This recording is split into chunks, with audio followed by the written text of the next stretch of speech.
கூட நாம் தியானிக்கும்படியாக தெரிந்து கொள்ளப்பட்ட வேத பகுதி லூக்கா என்ற சுவிசேஷ புத்தகம் 13வது அதிகாரத்தில் 6 to 9 முடிய வசன பகுதிகளை, இது ஒரு ஊமையான ஒரு காரியம். யாராவது வாசிங்க. அப்பொழுது அவர் ஒரு ஊமையும் சொன்னார். ஒருவன் தன் திராட்சை தோட்டத்திலே வாசிங்க, தொடர்ந்து வாசிங்க. நட்டிருந்தான். அவன் வந்து அதிலே கனியை தேடினபோது ஒன்றும் காணவில்லை. அப்பொழுது அவன் தோட்டக்காரனை நோக்கி, இதோ 3 வருஷமாய் அந்த அத்தி மரத்திலே கனியை தேடி வருகிறேன், ஒன்றையும் காணவில்லை, இதை வெட்டி போடு, இது நிலத்தையும் ஏன் கெடுக்கிறது என்றான். அதற்கு அவன், ஐயா, இது இந்த வருஷமும் இருக்கட்டும், நான் இதை சுற்றிலும் கொத்தி எருபோடுவேன், கனி கொடுத்தால் சரி, கொடாவிட்டால் இனிமேல் இதை வெட்டி போடலாம் என்று சொன்னான். ஹல்லேலூயா. இயேசு கிறிஸ்து வாழ்ந்த நாட்களிலே, அவர் ஊழியம் செய்த அந்த நாட்களிலே, அவர் அநேகரோடு அவர் பிரசங்கித்திருக்கிறார், சுவிசேஷம் அறிவித்திருக்கிறார், உபதேசித்திருக்கிறார். எல்லா வகையிலும் அவர் பேசுவதற்கென்று ஒரு மெத்தட் இருக்கிறது, ஒரு வழிமுறையை அவர் பின்பற்றினார். எல்லா இடத்துல ஒரே மாதிரி அவர் பேசல. சில பேருக்கு அவர்கள் புரியும் விதமாக சில ஊமைகளோடு பேசினார். அந்த ஊமையில் கூட சில சமயங்களில அவரோடு கூட இருந்த சீடர்களுக்கும் புரியவில்லை. பின்பு தனியாக வந்து அதனிடத்திலிருந்து விளக்கத்தை அவர்கள் கேட்டு தெரிந்து கொண்டார். எப்பொழுதும் இயேசு கிறிஸ்து ஊமைகளாலே தன் வாயை திறப்பார் என்ற அந்த தீர்க்க தரிசன வசனத்தின்படி அவர் ஊமைகளை கொண்டு பேச அவர் ஆரம்பித்தார். இந்த ஊமையின் பொருளை நாம் சரியாக தெரிந்து கொள்ளும் போது நம்முடைய வாழ்க்கையோடு கூட இந்த ஊமை எப்படி ஒத்து போகிறது. இங்கே இவர் சொல்லிட ஒரு ஊமை நாம் பார்க்கலாம். ஒரு மனிதன் ஒரு திராட்சை தோட்டத்திலே, அவனுடைய தோட்டத்திலே ஒரு அத்தி மரத்தை நட்டு வைத்திருக்கிறார். இவன் ஒவ்வொரு வருடமும் வந்து அந்த அத்தி மரத்தை பார்க்கிறார். அந்த அத்தி மரத்திலிருந்து ஏதாவது கனி கிடைக்குமா என்று சொல்லி, ஒரு மரத்தை நடுவோம் என்று சொன்னால் அதில் ஏதாவது பலன் இருப்பதைத்தான் நாம் விரும்புவோம் இல்லையா? ஏதாவது ஒரு செடியோ அல்லது மரமோ நாம் நாட்டுவோம் என்று சொன்னால் அதுல கனி வர வேண்டும், அல்லது ஒரு பூச்செடியா இருந்தால் அது பூ வளர வேண்டும். அவை வளருவதை பார்க்கும் போதே நமக்கு ஒரு சந்தோஷம். ஒரு பலனை எதிர்பார்த்து அந்த அத்தி மரத்தை இந்த திராட்சை தோட்டத்தின் நடுவிலே அவன் நாட்டு வைக்கிறான். அவன் 3 வருடம் வந்து பார்த்து கொண்டு போகும்போது அதுல ஒரு கனியும் அதிலே காணவில்லை. உடனே அந்த தோட்டக்காரங்கிட்ட சொல்றான், இதை வெட்டி போடு, இது கனி கொடுக்கும் என்று நினைத்து இதை நான் இந்த தோட்டத்திலே நட்டு வைத்தேன். ஆனால் வருஷங்கள் ஓடிக்கொண்டிருக்கிறது, மரமும் வளர்ந்து விட்டது, ஆனால் இது கொடுக்க வேண்டிய கனியை இன்னும் கொடுக்கவில்லை.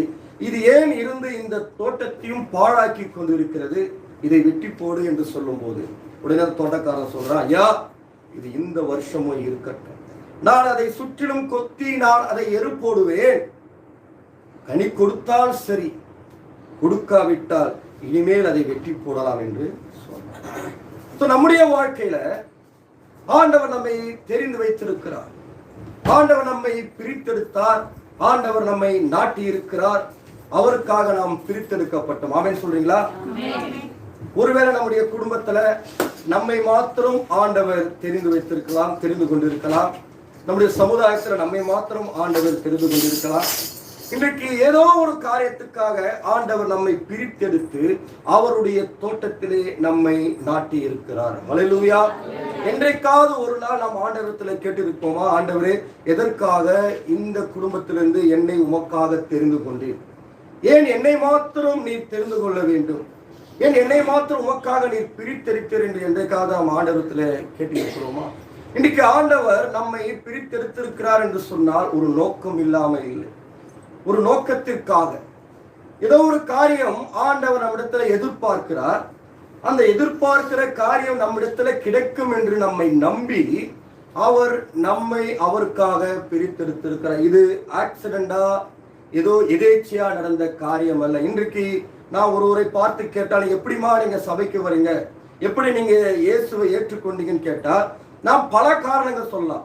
நான் வியாதியா இருந்தேன், எனக்காக ஜெபித்தாங்க, உடனே சுகம் பெற்றது, நான் சபைக்கு வரேன். இன்றைக்கு காரணங்கள் பலவாக இருந்தாலும் இயேசுக்கென்று ஒரு நோக்கம் நம்மேல இருந்ததுனால அவர் இவைகளெல்லாம் அவரிடத்தில் வரவழைப்பதற்காக அவர் பயன்படுத்தின நூதனமான காரியங்கள் தான் நான் சொல்லுவேன். எப்படியாவது பிள்ளைகளிடத்துல வர வேண்டும் என்பதற்காக அவர் சில காரியங்களை நம்முடைய வாழ்க்கையில அனுமதித்து அதன் மூலமாக நாம் அவரிடத்துல வரும்படியாய் இவர் இப்படிப்பட்ட காரியங்களை செய்து தம்மோடு அவர் இணைத்திருக்கிறார். ஆமென் சொல்றீங்களா?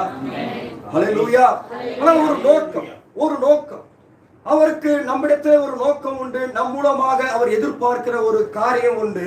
அதை நாம் சரியாக புரிந்து கொண்டு நாம் நடப்போமானால் நம்முடைய வாழ்க்கையில ஆசீர்வாதங்களை பார்க்க முடியும். நாம் தேவனுக்கும் ஆசீர்வாதமா இருப்போம். இந்த சமுதாயத்தில் நம்முடைய குடும்பத்திற்கும் சபைக்கும் நாம் ஆசீர்வாதமா இருப்போம். ஹல்லேலூயா. அப்போ இந்த அத்தி மரத்தை அங்கே நட்டு வைக்கிறான் ஒரு மனிதன். அவன் அந்த அத்தி மரத்திலிருந்து எதிர்பார்க்கிற காரியம் என்ன? தனக்கு அந்த மரம் கனி கொடுக்க வேண்டும். அவன் ஒவ்வொரு நாளும் வந்து வந்து பார்த்து பார்த்து அவன் ஏமாந்து போகிறான். இன்றைக்கு நம்முடைய வாழ்க்கையில ஆண்டவர் நம்மை தெரிந்தெடுத்திருக்கிறார், பிரித்தெடுத்திருக்கிறார், நம்மை அபிஷேகித்திருக்கிறார், நமக்கு ஒரு நித்திய ஜீவனை குறித்த நம்பிக்கையை கொடுத்திருக்கிறார். ஆனாலும் நாம் கொடுக்க வேண்டிய சில காரியங்கள், நம்முடைய வாழ்க்கையில ஆண்டவருக்காக நாம் என்ன செய்து கொண்டிருக்கிறோம்? நம்முடைய வாழ்க்கை அவர் விரும்புகிற வாழ்க்கை இன்றைக்கு நாம் வாழ்ந்து கொண்டிருக்கிறோமா, அல்லது அவர் எதிர்பார்க்கிற வாழ்க்கை நாம் வாழ்ந்து கொண்டிருக்கிறோமா என்பதை நாம் சிந்தித்து பார்க்க வேண்டும். இன்னைக்கு ஒருவேளை ஆசீர்வாதங்களை பற்றி நாம் சிந்தித்துக் கொண்டிருக்கலாம். இந்த ஆசீர்வாதங்களுக்காக ஒரு வசனமும் நமக்கு இருக்கு. இயேசு சொன்ன ஒரு வார்த்தை, நீங்கள் மத்தேயு 6ஆம் அதிகாரத்தை நீங்கள் வாசித்து பார்ப்பீங்களானால், எண்ணத்தை உண்போம், எண்ணத்தை குடிப்போம், எண்ணத்தை உடுத்துவோம் என்று சொல்லி இவைகளுக்காக நீங்கள் கவலைப்பட வேண்டிய அவசியம் இல்லை. இவைகள் எல்லாம் உங்களுக்கு தேவை என்பதை பரமபிதா அறிந்திருக்கிறார். முதலாவது நீங்கள் தேவனுடைய ராஜ்யத்தையும் அவருடைய நீதியையும் தேடுங்கள், இவைகள் எல்லாம் உங்களுக்கு கூட கொடுக்கப்படும். ஹல்லேலூயா. இன்றைக்கு தேவனுடைய ராஜ்யத்தை நாம் தேடும்போது கூட கொடுக்கக்கூடிய காரியங்களுக்காக இன்றைக்கு நாம் கவலைப்பட்டு கொண்டிருக்கிறோம். எண்ணத்தை உடுப்போம், எண்ணத்தை நாங்கள் குடிப்போம், எண்ணத்தை நாங்கள் உடுத்துவோம், உண்போம் என்று சொல்லி உலக காரியங்களுக்காக இன்றைக்கு நாம் கவலைப்பட்டு கலங்கிக் கொண்டிருக்கிறோம். ஆனால் இதற்காக தேவன் நம்மை அழைக்கவில்லை. ஹல்லேலூயா. பூமிக்குரிய ஆசீர்வாதங்களை பெற்றுக் கொள்வதற்காக மாத்திரம் தேவன் நம்மை அழைக்கவில்லை. அவர் நம்மிடத்தில் எதிர்பார்க்கிற காரியம் என்ன என்பதனை நாம் அவரிடத்தில் இருந்து கேட்டு பெற்று அவர் விரும்புகிற ஒரு வாழ்க்கையை நாம் வாழ வேண்டும். ஹல்லேலூயா. இன்னைக்கு கிறிஸ்தவம் என்பது நம்முடைய நடைமுறை வாழ்க்கை. நடைமுறை வாழ்க்கை. வேதத்தில் இருக்கிற வசனங்களை நாம் வாசிக்கிறோம், அதை வாசிப்பதற்கு நன்றாகத்தான் இருக்கிறது. ஆனால் இந்த வசனத்தின்படி நாம் வாழ்கிறோமா? இந்த வசனத்தை நம்முடைய வாழ்க்கையிலே நாம் அபியாசப்படுத்துகிறோமா? சத்துருவை சிநேகியுங்கள் என்று சொன்னால் இந்த வசனத்தின்படி நாம் சத்துருக்களை சிநேகிக்கிறோமா? உங்களை சபிக்கிறவர்களுக்காகவும் உங்களை நிந்திக்கிறவர்களுக்காகவும் நீங்கள் ஜெபம் பண்ணுங்கள் என்று சொன்னால் அப்படிப்பட்டவர்களுக்காக நாம் ஜெபிக்கிறோமா? ஹல்லேலூயா. வசனத்தை கேட்கிறோம், வசனத்தை படிக்கிறோம், அதை நமக்கென்று சுதந்திரத்துக் கொள்கிறோம். ஆனாலும் அவைகளின்படி நம்முடைய வாழ்க்கை அமர்ந்திருக்கிறதா? இன்னைக்கு ஒரு அத்தி மரம் நடப்பட்டிருக்கிறது அந்த தோட்டத்திலே. ஆனால் அந்த எஜமான் எதிர்பார்க்கிற ஒரு காரியம், இது நமக்கு கனிகள் கொடுக்க வேண்டும். அப்படி கனி கொடுக்காத இந்த மரம் இந்த தோட்டத்தில் இருந்து பிரயோஜனம் இல்லை. இதுதான் ஆண்டவர் சொல்றார். ஹல்லேலூயா. இன்னைக்கு கிறிஸ்துவ வாழ்க்கை என்பது உலகத்தின் காரியங்களுக்காக மாத்திரம் வாழ்கிற வாழ்க்கை அல்ல. இந்த உலகத்தின் காரியம் ஒரு நாள் போக போகிறது.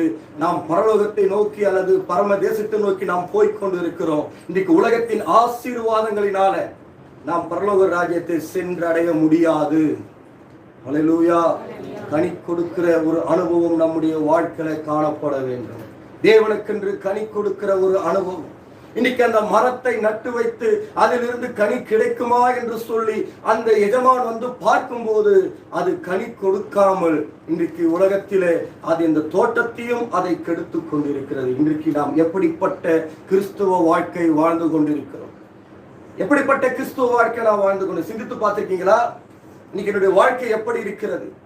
இன்னைக்கு நான் எப்படிப்பட்ட வாழ்க்கை, நான் கிறிஸ்து விரும்புகிற வாழ்க்கை நான் வாழ்ந்து கொண்டிருக்கிறேனா? நான் மனம் போன வாழ்க்கை நான் வாழ்ந்து கொண்டிருக்கிறேன். என் மனம் போன போக்கு.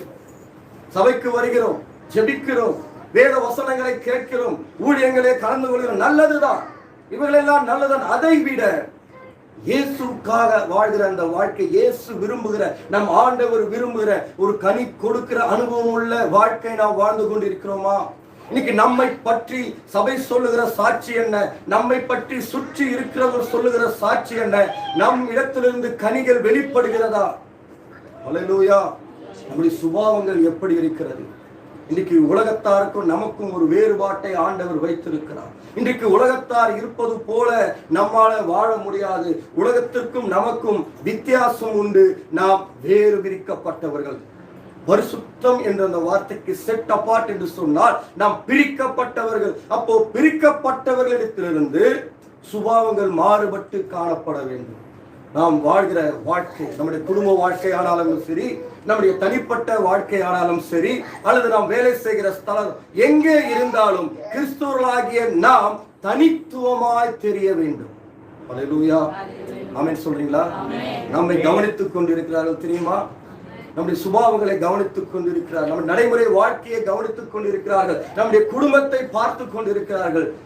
இன்றைக்கு தேவனுக்காக கனி கொடுக்கிற ஒரு வாழ்க்கை, இயேசு விரும்புகிற வாழ்க்கை, இன்னைக்கு நம்முடைய விருப்பம் போல் வாழ்கிற வாழ்க்கை அல்ல கிறிஸ்துவ வாழ்க்கை. நம்முடைய விருப்பம் போல நினைச்சா சபைக்கு வருவோம், நினைச்சா ஜெபம் பண்ணுவோம், நினைச்சா பைபிள் வாசிப்போம், நாம எப்போ நினைக்கிறோமோ அப்படி வாழ்கிற வாழ்க்கை அல்ல அவர் விரும்புகிற வாழ்க்கை. ஏனென்று சொன்னால் நாம் இப்படித்தான் வாழ வேண்டும் என்று அவர் தன்னுடைய விருப்பத்தை வேதத்திலே வைத்திருக்கிறார். இப்படிப்பட்ட வாழ்க்கை வாழ வேண்டும் என்பதற்காகத்தான் அவர் மனிதனாக இந்த பூமியில வந்து தன்னை பலியாக அர்ப்பணித்தார். ஹல்லேலூயா, இப்படிதானே? நான் சொல்றது புரியுதா உங்களுக்கு? ஆனால் இன்றைக்கு நம்மை சிந்தித்து பார்ப்போம். கிறிஸ்துவுக்குள் நான் யாராய் இருக்கிறேன்? நான் கிறிஸ்தவனாக இருக்கிறேன், கிறிஸ்தவனாக இருக்கிறேன். எப்படி?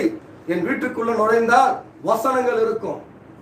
நான் போடுகிற ஆடைகளில் இருந்து, என் பெயரில் இருந்து அடையாளங்கள் எல்லாம் கிறிஸ்தவன் போல என்னை வெளிப்படுத்தும். ஆனால் என்னுடைய வாழ்க்கை நான் எப்படி வாழ்ந்து கொண்டிருக்கிறேன்? இன்னைக்கு எதற்காக நான் வாழ்ந்து கொண்டிருக்கிறேன்? எதை நோக்கி நான் பிரயாணித்துக் கொண்டிருக்கிறேன்? ஹல்லேலூயா. இன்னைக்கு ஆண்டவர் நம்மிடத்தில் எதிர்பார்க்கிற காரியம் கனி கொடுக்கிற ஒரு வாழ்க்கை, கனி கொடுக்கிற ஒரு வாழ்க்கை, தேவனுக்கென்று வாழ்கிற வாழ்க்கை. இதுவரைக்கும் நமக்காக வாழ்கிற வாழ்க்கை தான் வாழ்ந்து கொண்டிருக்கிறோம். நமக்காக வாழ்கிற வாழ்க்கை, நம் சுய விருப்பத்தின்படி வாழ்கிற வாழ்க்கை, நம் தேவைக்காக வாழ்கிற வாழ்க்கை. ஆனால் இயேசு நாம் ஆராதிக்கிற தேவனுடைய விருப்பம், ஒரு நாளாவது ஆண்டவரே நீங்க என்ன விரும்புறீங்க? நீங்க எப்படிப்பட்ட வாழ்க்கையை விரும்புறீங்க? நான் வாழ்கிற வாழ்க்கையில உங்க விருப்பம் இருக்கா? உங்களுடைய விருப்பம் போதுதான் நான் வாழ்கிறேனா? இன்னைக்கு நாம் எப்படிப்பட்ட வாழ்க்கை வாழ்ந்து கொண்டிருக்கோம்? இன்னைக்கு உலகத்தாருக்கு நமக்கு என்ன வித்தியாசம் இருக்கு? இன்னைக்கு நம்மை விட அவர்கள் நீதிமானா இருக்கிறார்கள், நம்மை விட அன்பு மிக்கவர்களா இருக்கிறாங்க தெரியுமா? நம்மை விட சுயநீதியிலே வாழ்கிற அவர்கள் நம்மை விட சுத்தத்திலும் பரிசுத்தத்திலும் நீதியிலும் உண்மையிலும் தான தர்மங்கள் செய்வதிலும் அவர்கள் டாப்ல நிற்கிறாங்க. ஆனால் உண்மையான தேவனை ஆராதிக்கிற நாம் இன்றைக்கு நம்முடைய வாழ்க்கையை மாற்றிக்கொள்ள விரும்புவதில்லை. கிறிஸ்தவர்களாக மாறிவிட்டாலும் சரி, ஞானஸ்தானம் எடுத்தாலும் சரி, அபிஷேகம் பெற்றுக் கொண்டிருந்தாலும் சரி, இன்னைக்கு வாழ்க்கை மாறி இருக்கிறதா? ஒரு கனி கொடுக்கிற அனுபவம் நம்மிடத்தில் இருக்கிற தேவன் எதிர்பார்க்கிற இந்த வாழ்க்கை, கிறிஸ்து எதிர்பார்க்கிற இந்த வாழ்க்கை நாம் வாழ்ந்து கொண்டிருக்கிறோமா? இன்னைக்கு ஆசீர்வாதத்தை ஆண்டவரத்தில் கேட்கிறோம், அது வேணும் இது வேணும் கொண்டு கேட்கிறோம். ஆனால் ஆண்டவரே உமக்கு நான் என்ன செய்ய வேண்டும் என்று ஆண்டவரிடத்தில் நாம் கேட்டிருக்கிறோமா? இல்லை நான் கேட்டிருக்கேன். என்னுடைய வாழ்க்கையில ஒவ்வொரு நாளும் சிந்தித்து பார்க்கிறேன். இன்னொரு இடத்துல பார்க்கும்போது நீங்கள் பார்க்கலாம், மார்க்கு 11, 12, 14 நீங்க பார்க்கும்போது அங்கே இயேசு கிறிஸ்து பசியா வரார். அப்படி பசியா வரும்போது அங்கே தூரத்தில் இருந்து பார்க்கிறார், ஒரு அத்திமரத்தை பார்க்கிறார். அந்த அத்திமரம் இலைகள் உள்ள அத்திமரமாய் காணப்படுகிறது. இவர் பார்த்த உடனே, அந்த நாட்களில் இந்த அத்திமரம் முதலாவது அந்த கனிகள் வந்து பின்பாக அது இலையினால மூடி வைக்கும். இதை பார்த்த உடனே இயேசுக்குள்ளாக ஒரு யோசனை, அதற்குள்ளாக கனிகள் இருக்கும் என்று சொல்லி அவர் அருகாமையில் வந்து பார்த்தபோது அந்த அத்தி மரத்திலே கனிகள் காணப்படவில்லை. உடனே என்ன பண்றாரு? அதை சபித்து விட்டு அவர் போகிறார். பின்பாக வந்து பார்க்கும்போது அந்த மரம் என்னவாகிறது? பட்டு போகிறது. அந்த மரம் பார்ப்பதற்கு கனிகள் கொடுப்பது போல ஒரு தோற்றத்தை, இதெல்லாம் இஸ்ரவேல் ஜனங்களுக்காக இயேசு கிறிஸ்து சொன்ன உவமைகள். இன்னைக்கு அதுவும் நம்முடைய வாழ்க்கையிலும் அது ஒத்து போகிறது. இன்னைக்கு நம்முடைய வாழ்க்கை அப்படிப்பட்ட வாழ்க்கையா தான் காணப்படுகிறது. இந்த உவமைகள் எல்லாம் இஸ்ரவேல் ஜனங்களுக்காக அவர் சொன்னார். நீங்கள் கனி கொடுக்கவில்லை, ஆனால் அத்தி மரங்களைப் போல நீங்கள் தங்களை பெருமைப்படுத்திக் கொள்கிறீர்கள், நாங்கள் ஒரு உத்தமமான வாழ்க்கை வாழ்ந்து கொண்டிருக்கிறோம் என்று சொல்லி நீங்களாகவே உங்களை நீதிமான்களாக பார்த்து கொண்டிருக்கிறீர்கள். ஆனால் நீங்கள் தேவனுக்கென்று ஒரு வாழ்க்கை வாழவில்லை என்று சொல்லி இஸ்ரவேல் ஜனங்களுக்காக சொல்லப்பட்ட உவமை இன்றைக்கு கிறிஸ்துவை பின்பற்றுகிற நம்முடைய வாழ்க்கையிலும் இந்த உவமை ஒத்து போகிறது. நாம் ரட்சிக்கப்பட்டோம் என்கிறோம், நாம் அபிஷேகம் பண்ணப்பட்டோம் என்கிறோம், நான் சபைக்கு வருகிறோம் என்கிறோம். ஆனால் தேவனுக்காக ஒரு உண்மையுள்ள, சத்தியமுள்ள, பரிசுத்தமுள்ள, கனி கொடுக்கிற வாழ்க்கை நாம் வாழ்ந்து கொண்டிருக்கிறோமா? அந்த அத்திமரம் வெளியில பார்க்கும்போது பச்சையான இலைகளோடு காணப்பட்டது. தூரத்திலிருந்து பார்க்கிறார் இயேசு, ஓ அங்க இலை மூடிவிட்டது, அப்போ அதற்குள்ளாக கனிகள் இருக்கும் என்று சொல்லி வருகிறார். ஆனால் வந்து பார்த்த போதோ அதுல கனிகள் காணப்படவில்லை.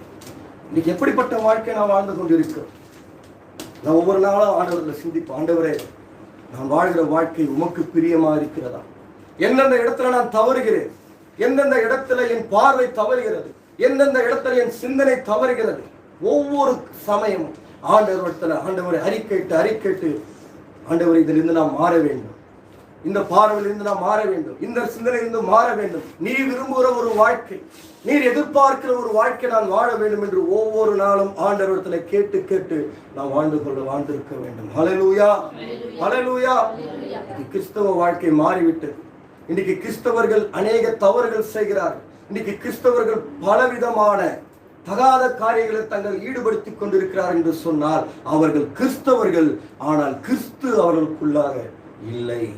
இன்னைக்கு நீங்கள் நியூஸ் பேப்பரை பார்த்தாலும் மற்றவர்கள் சொல்லுகிற காரியங்களை பார்த்தாலும் இன்னைக்கு கிறிஸ்தவர்கள் ஏன் தவறி போகிறார்கள்? இன்னைக்கு ஏன் அவர்களுக்குள்ள ஒரு பரிசுத்தமான தேவனுக்கான ஒரு வைராக்கியமான வாழ்க்கை வாழ முடியவில்லை? அவர்கள் கிறிஸ்தவர்கள் போல தன்னை காண்பித்துக் கொள்கிறார்கள் தவிர கிறிஸ்துவுக்குள்ளான ஒரு வாழ்க்கை இல்லை. அவர்கள் வெளியே பார்க்கும் போது அந்த அத்தி மரத்தின் இலைகளை போல அவர்கள் பசுமையாக என்ன ஒரு பக்தி. அவளை பார்த்தா பக்கத்துல சொல்லுவாங்க, ஐயோ அவங்க பக்தி வீட்டுல போட்டாலும் ஒரே பாட்டா இருக்கும், வெளியே பார்க்கும்போது அவர் எல்லாம் வெண்ணுடை தரித்து தான் போவாங்க, இதெல்லாம் சொல்லுவாங்க. ஆனா அவருடைய உள்ளான வாழ்க்கையை போய் பார்க்கும்போது தான் தெரியும் எந்த அளவுக்கு கிறிஸ்துவின் நாமம் அங்கே மகிமைப்படுகிறதா அல்லது அவர்களாலே தூஷிக்கப்படுகிறதா. என்ன வாழ்க்கை நாம் வாழ்ந்து கொண்டிருக்கோம்? இப்படி சொல்றதுனால நான் சரியா இருக்கிறானா அப்படின்னு கிடையாது. நானும் இன்றைக்கு என்னை மாற்றிக்கொண்டிருக்கிறேன் ஒவ்வொரு நாளும் ஆண்டவரிடத்தில். இன்னைக்கு ஆண்டவரை உமக்காக கனி கொடுக்கிற வாழ்க்கை நான் வாழ்ந்து கொண்டிருக்கிறேன். அப்ப என்ன கனிகள்? கனிகள் என்றால் என்ன? கலாத்தியர் 5:22 அதை எடுத்து வாசிங்க. அதை ஆண்டவர் குறிப்பாக அதை சொல்லி வைத்திருக்கிறார் வேதத்துல. அங்கே எங்கேயும் தேட வேண்டாம், இதை கொடுத்தால போதும், இது உன்னுடைய வாழ்க்கையில காணப்படுகிறதா என்று சொல்லி. ஆவியின் கனியோ அன்பு, சந்தோஷம், சமாதானம், நீடிய பொறுமை, தயவு, நற்குணம், விசுவாசம், சாந்தம், இச்சையடக்கம். இப்படிப்பட்டவர்களுக்கு விரோதமான பிரமாணம் ஒன்றுமில்லை. ஹல்லேலூயா. இப்ப என்ன பிரதரா கனி கொடுக்கணும்? அப்படிலாம் என்ன சும்மா கனி கொடுக்கணும்னு சொல்றீங்களே, அப்படி என்னதான் கனி கொடுக்கணும்? அது அழகா பவுல் கலாத்தியருக்கு எழுதும்போது எழுதுறாரு, ஆவியின் கனியும் இதெல்லாம் உன்னுடைய ஆவியிலிருந்து வெளிப்பட வேண்டும். என்ன கனி கொடுக்கணும்? அன்பு, சந்தோஷம், சமாதானம், நீடிய பொறுமை, தயவு, நற்குணம், விசுவாசம், சாந்தம், இச்சையடக்கம். இதெல்லாம் ஒரு பேப்பர்ல லிஸ்ட் எழுதிட்டு இவையெல்லாம் என்னிடத்துல எப்படி காணப்படுகிறது? நான் அன்புள்ளவனாய் காணப்படுறானா? என்னுடைய அன்பு என்னுடைய குடும்பத்துல காணப்படுதா? நாம் பழகிற இடத்துல காணப்படுதா? நான் சந்தோஷமாக எப்போதும் துக்கமுகத்தோடு கவலையோடு துக்கத்தோடு நான் தெரிந்து கொண்டிருக்கிறேனா? அல்லது ஆண்டவர் எனக்கு கொடுத்த சந்தோஷத்தை நான் அனுபவித்துக் கொண்டிருக்கிறேனா? ஒரு சமாதானம் இடத்துல காணப்படுகிறதா? நான் நீடிய பொறுமை உள்ளவனாய் இருக்கிறேனா? நான் தயவு உள்ளவனாய், நற்குணம் உள்ளவனாய், விசுவாசத்திலே உறுதி உள்ளவனாய் இருக்கிறேனா? சாந்தம் உள்ளவனாய், இச்சையடக்கம் உள்ளவனாய் காணப்படுகிறேனா? ஒவ்வொரு நாளும் நம்மை தற்பரிசோதனை செய்து கொள்ள வேண்டும். ஆமென் சொல்றீங்களா? ஹல்லேலூயா. இன்னைக்கு உடம்புல ஜுரம் வந்துச்சுன்னா 2 நாள் பார்ப்போம், உடனே போய் என்ன பண்ணுவோம்? டாக்டர் கிட்ட ஒரு பிளட் செக்அப் எடுத்துப்போம். இது ஏதாவது வைரல் ஃபீவரா இருக்கணுமா, ஒரு இன்ஃப்ளூயன்ஸா இருக்குமா, இல்ல இந்த கொரோனா டெஸ்ட் இல்ல இந்த மாதிரி எதனாவது இருக்குமா என்று சொல்லி உடனே பயந்து போய் என்ன பண்ணிடுறோம்? ஒரு டெஸ்ட் எடுத்து டாக்டர் இது ஒன்றும் இல்லாமா, இது சாதாரண ஜுரம் சொன்ன பிறகுதான் நமக்குள்ளே ஒரு நிம்மதி பெருமூச்சே வருது. அதே மாதிரி மாதந்தோறும் போய் என்ன பண்ணிடுறோம்? பிபி பார்த்துடுறோம், சில பேர் சுகர் டெஸ்ட். இன்னைக்கு எல்லா டெஸ்ட் எடுத்து நம்முடைய சரீரத்தை ஒரு பரிசோதனை செய்து கொள்கிறோம். ஏன்? இந்த பூமியில நான் வாழணும், எந்த வியாதி வந்துடக்கூடாது, நான் பலமா இருக்கணும், நல்லா சம்பாதிக்கணும், குடும்பம் இருக்கேன்னு நம்பி என்று சொல்லி நாம் என்ன பண்ணுகிறோம்? இந்த டெஸ்ட் எல்லாம் சரியா எடுத்துடுறோம். ஆனா நமக்குள்ள இருக்கிற ஒரு உள்ளான மனுஷன் ஒருத்தர் இருக்கிறாரு. ஹல்லேலூயா.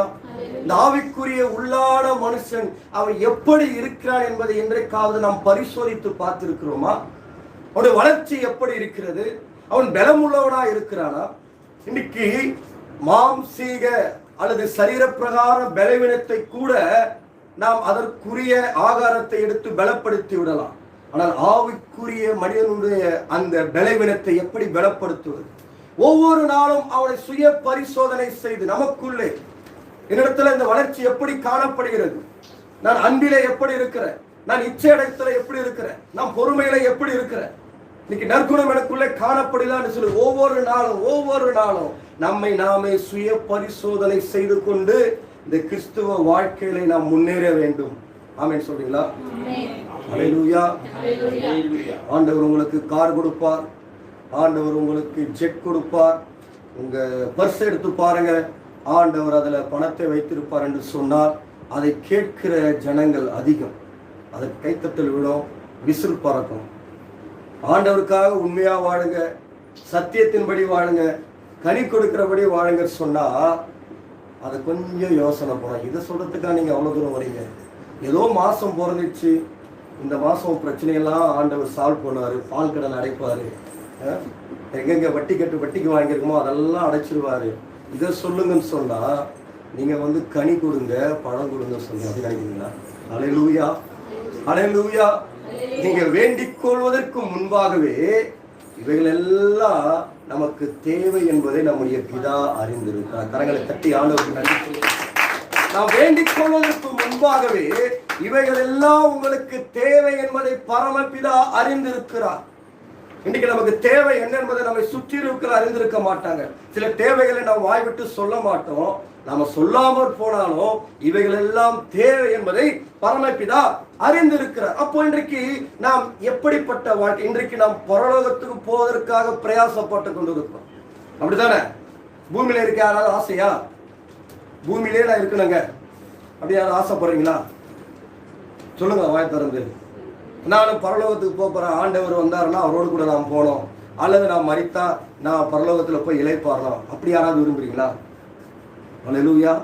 அப்ப நம்முடைய ஆசை என்ன, நம்முடைய விருப்பம் என்ன, எதற்காக நாம் கிறிஸ்துவை பின்பற்றுகிறோம் என்கிற ஒரு தெளிவு நம்முடைய இருதயத்துல காணப்பட வேண்டும். இன்னைக்கு அநேகருக்கு தெரியல எதற்காக நாம் கிறிஸ்துவை பின்பற்றுகிறோம், எதற்காக இந்த கிறிஸ்துவ வாழ்க்கை, எதற்காக நாம் வேதத்தை தியானிக்கிறோம், எதற்காக சத்தியத்தை குறித்து பேசிக் கொண்டிருக்கிறோம் தெரியுமா?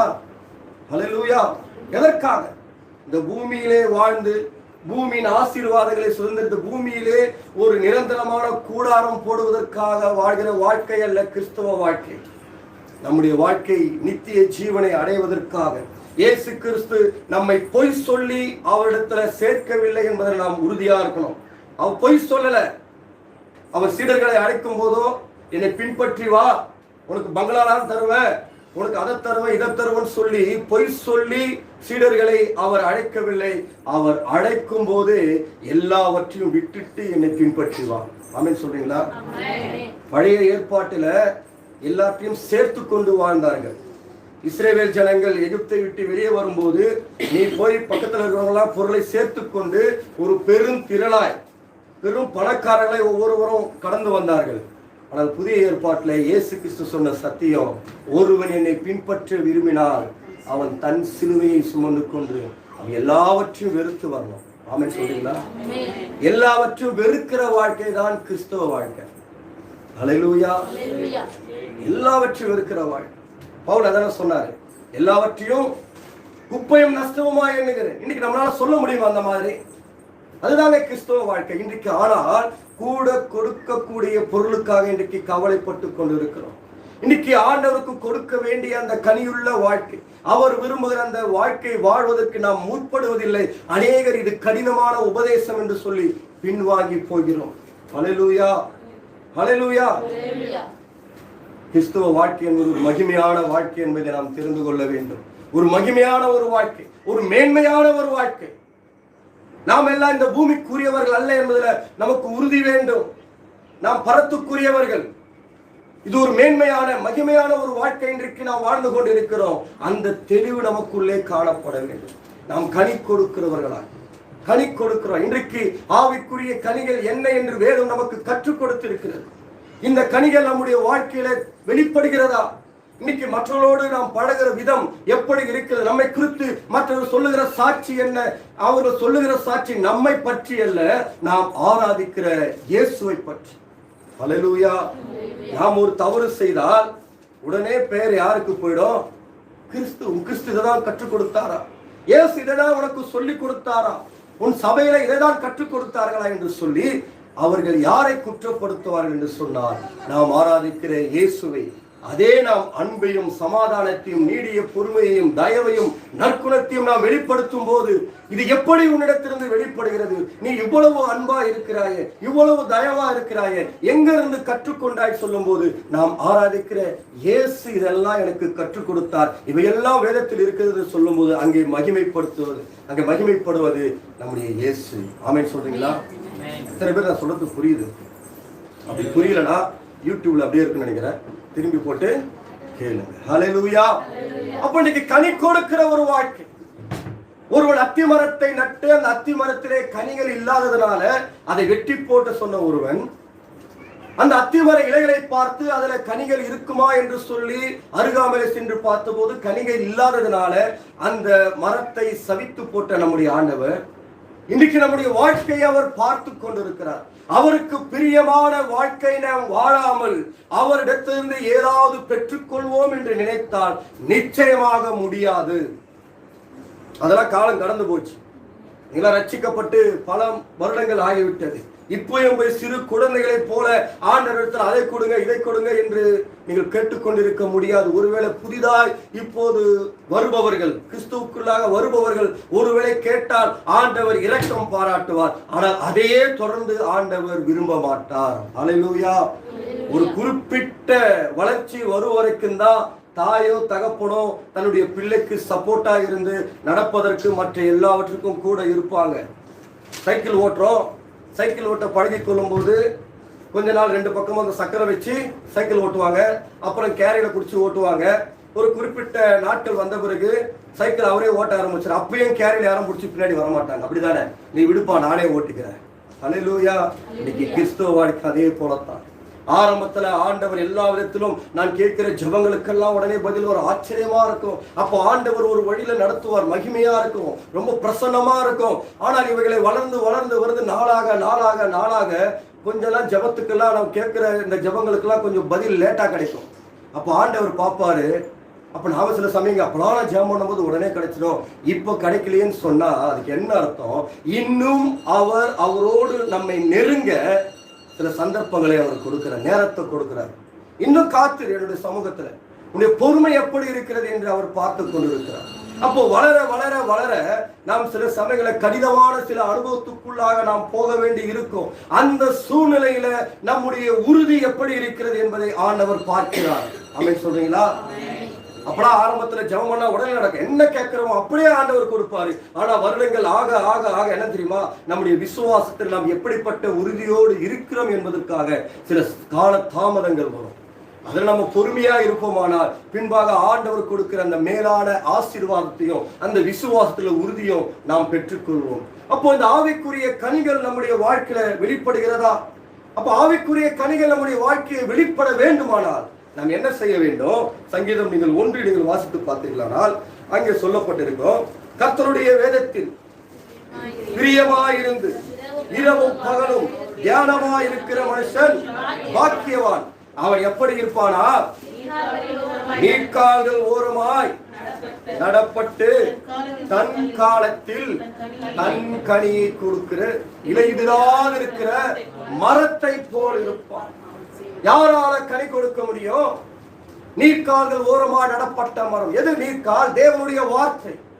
எது நீர்க்கால்? தேவனுடைய சமூகம், தேவனோடு இருக்கிற ஐக்கியம். நீங்கள் யோவான் 15:5 வாசித்து பார்ப்பீரானால், நான் திராட்சை செடி, நீங்கள் கொடிகள், ஒருவன் என்னிலும் நான் உங்களை நிலைத்திருந்தால் நீங்கள் மிகுந்த கனிகளை கொடுப்பீர்கள்.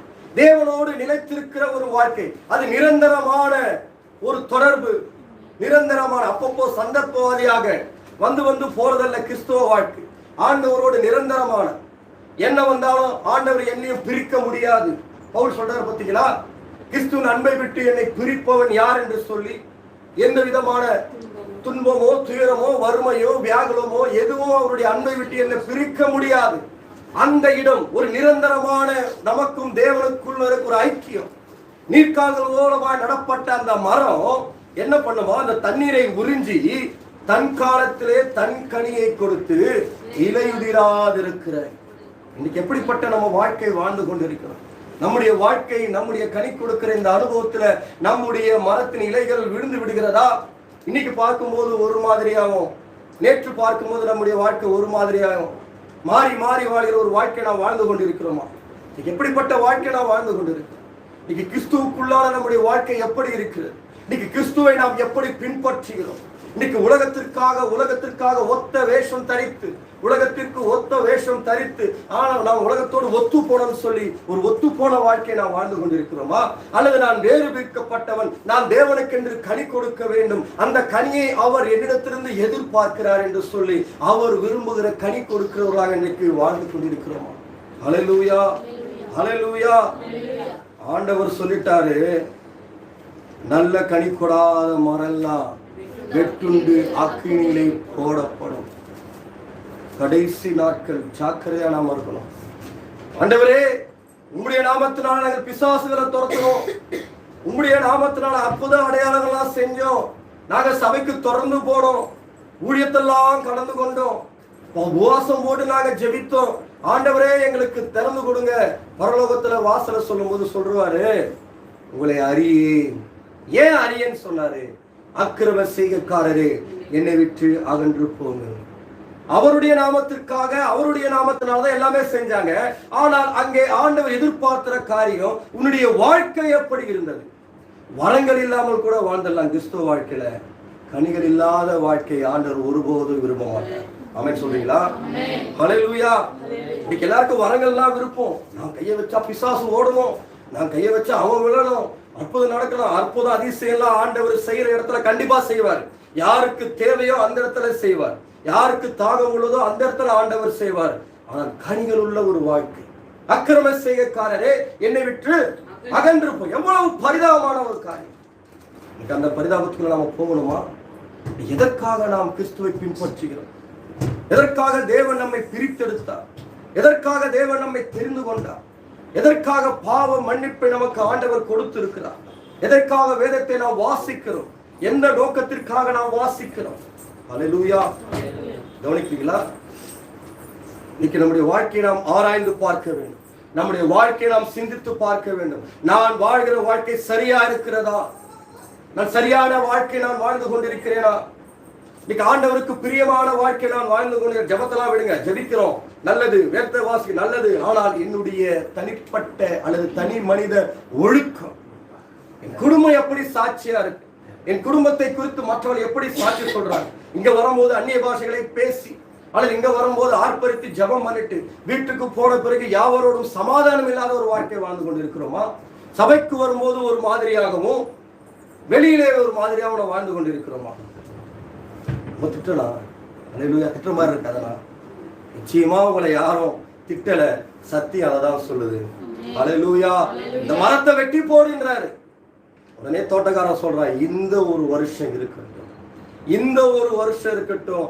ஆண்டவன் நிறைய வாய்ப்புகளை நமக்கு கொடுக்கிறார், நிறைய வாய்ப்புகள். நம்முடைய வாழ்க்கையில நிறைய வாய்ப்புகளை ஆண்டவர் கொடுக்கிறார், அவரிடத்துல வரும்படியாக, அவருக்காக வாழும்படியாக. சில மரணத்தின் அந்த விளிம்புல போயிருக்கலாம், நீங்க ஒரு புதிய ஜீவனை ஆண்டவர் கொடுத்திருப்பார், ஒரு வாய்ப்பை ஆண்டவர் கொடுத்திருப்பார். ஏன் இன்னொன்னு என்னிடத்துல நீ சேரணும், இன்னும் எனக்காக நீ கனி கொடுக்கணும் என்று சொல்லி நிறைய ஆப்பர்ச்சுனிட்டியை ஆண்டவர் நம்முடைய வாழ்க்கையில கொடுத்திருப்பார். அவையெல்லாம் நாம் சரியாய் பயன்படுத்தி இருக்கிறோமா? தப்பிச்சண்டா அப்படின்னு நம்ம சொல்லுவோம் இல்லையா? இதுல இருந்து ஆண்டவர் என்னை காப்பாற்றினார் என்று சாட்சி சொல்லுவோம் இல்லையா? ஏன் காப்பாற்றினார்? ஏன் காப்பாற்ற வேண்டும்? நான் தற்கொலை முடிவுக்கு வந்தேன், ஆனால் சரியான நேரத்துல ஆண்டவருடைய வார்த்தை என்னை தொட்டது, நான் மனம் திரும்பி நான் ஆண்டவரிடத்துல வந்தேன்னு சொன்னாலே நம்ம சொல்றோமே, எதற்காக? எதற்காக இந்த வாய்ப்பை ஆண்டவர் கொடுத்தார்? நான் பலவீனத்திலேயே போயிருப்பேன், நான் இந்த வியாதியிலேயே செத்து போயிருப்பேன், ஆனால் ஜெபம் பண்ணும் போது ஆண்டவர் எனக்கு புதிய ஜீவனை கொடுத்தார். எதற்காக? எதற்காக? யோசனை பண்ணி பார்த்துட்டீங்களா? எதற்காக ஒரு புதிய ஜீவனை ஆண்டவர் கொடுத்து இங்கே உங்களை உட்கார வைத்திருக்கிறார்? எதற்காக ஒரு புதிய வாழ்க்கையை கொடுத்து ஆண்டவர் இடத்துல உட்கார வைத்திருக்கிறார்? நீங்க கேள்வி கேட்டீங்களா? ஒரு ஆப்பர்ச்சுனிட்டி, இன்னும் அவரிடத்துல சேர வேண்டும், இன்னும் அவருக்காக வாழ்கிற ஒரு வைராக்கியம் நமக்குள்ளே வர வேண்டும், இன்னும் அவருக்காக கனி கொடுக்கிற.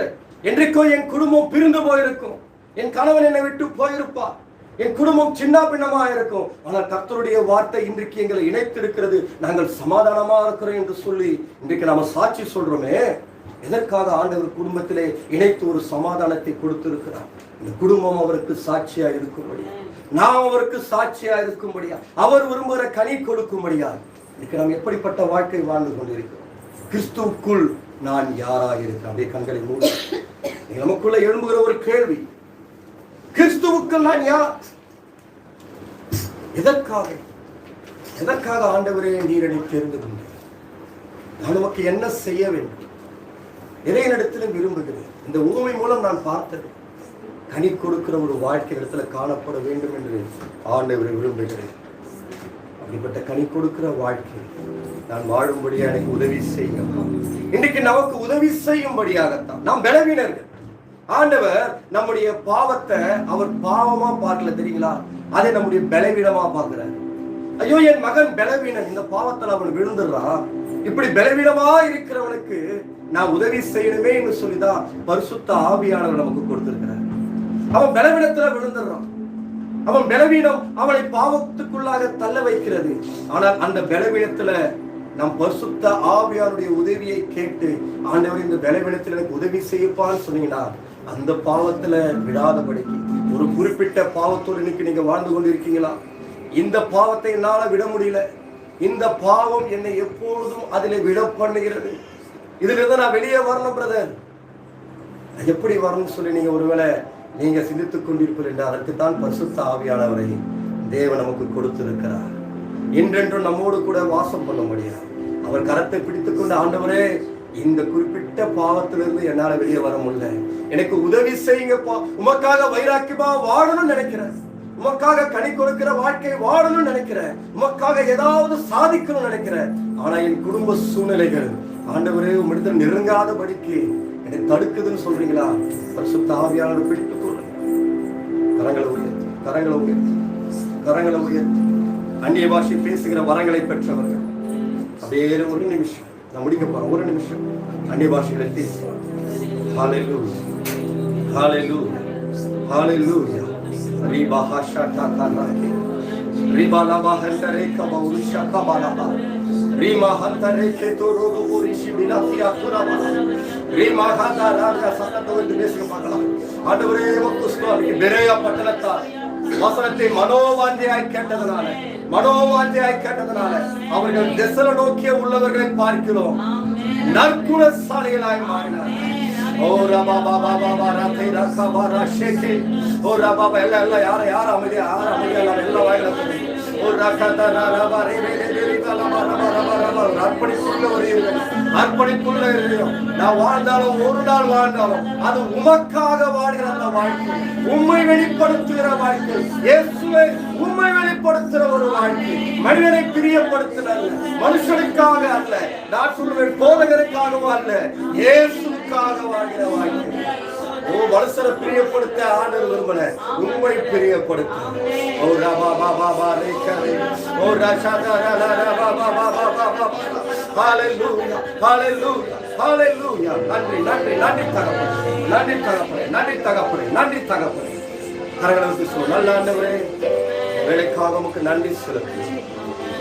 ஆண்டவரே, இந்த வசனத்தின்படி ஆண்டவரே நல்ல கனி கொடாத மரம் எல்லாம் வெட்டுண்டு அக்னியிலே போடப்படும் சொன்னார். அதற்காக தேவன் எங்களை அழைக்கவில்லை. ஒரு வருஷம் இருக்கட்டும், நான் கொத்தி எரு போடுவேன், அடுத்த வருஷத்துல கனி கொடுக்குற நம்பிக்கையை கர்த்தர் எங்களுக்கு கொடுத்திருக்கிறார். இந்த ஒரு வருஷம் இருக்கட்டும், இந்த ஒரு வருஷம் இருக்கட்டும், அடுத்த வருஷம் கனி கொடுக்கும். வெட்டி போட அவர் வரல, இன்னும் நாம் கனி கொடுக்கும்படியாதான் ஆண்டவரை இறக்கம் பாராட்டு. அப்படியா கர்த்தர் எங்களை ஆண்டவரை உடைய கருத்துல நாங்கள் ஒப்புக் கொடுக்கிறோம். இந்த ஆராதனை கலந்து கொண்ட பிள்ளைகளை கர்த்தர் ஆசீர்வதிங்க. உமக்குள்ளான ஒரு வாழ்க்கை, உமக்காக வாழ்கிற ஒரு வாழ்க்கையை கர்த்தர் நீங்கள் வாழும்படியாய் கிருபை பாராட்டுங்க. தேவைகளை சந்திங்க. வியாதியிலிருந்து, பலவீனத்திலிருந்து, அசுத்த ஆவிகளின் கிரியைகளில் இருந்து ஒரு விடுதலை கொடுங்க. அங்கேயான போதகரை ஒப்பு கொடுத்து செபிக்கிறோம். செய்கிற ஊழியத்தை ஆசீர்வதிங்க. அங்கேயான சகோதரி மற்றும் பிள்ளைகளுடைய கருத்தில் ஒப்பு கொடுத்து செபிக்கிறேன். இந்த சபை எல்லை இன்னும் பெருகட்டும். இன்னும் அநேக புதிய ஆத்துமாக்களை கொண்டு வாங்க. எல்லா புதிய கன மகிழ்ச்சியும் ஒருவருக்கே நடக்கிறேன். இயேசு கிறிஸ்து நாமத்தில் ஜெபிக்கிறேன் நல்ல பிதாவே. ஆமென். நாம் சேர்ந்து சொல்லுவோம். என் ஆத்துமாவே கர்த்தரை ஸ்தோத்திரி, என் முழுமே அவருடைய பரிசுத்த நாமத்தை ஸ்தோத்திரி. என் ஆத்துமாவே கர்த்தரை ஸ்தோத்திரி, கர்த்தர் செய்த சகல உபகாரங்களும். கர்த்தராகிய இயேசு கிறிஸ்துவின் கிருபை, பிதாவாகிய தேவனுடைய அன்பும், பரிசுத்த ஆவியானவருடைய அன்யோன்ய ஐக்கியமும் அவருடைய வருகை வரைக்கும் சதா காலமும் நம் அனைவரோடும் இருப்பதாக. ஆமென். God bless you. கர்த்தர் உங்களை ஆசீர்வதிப்பார்.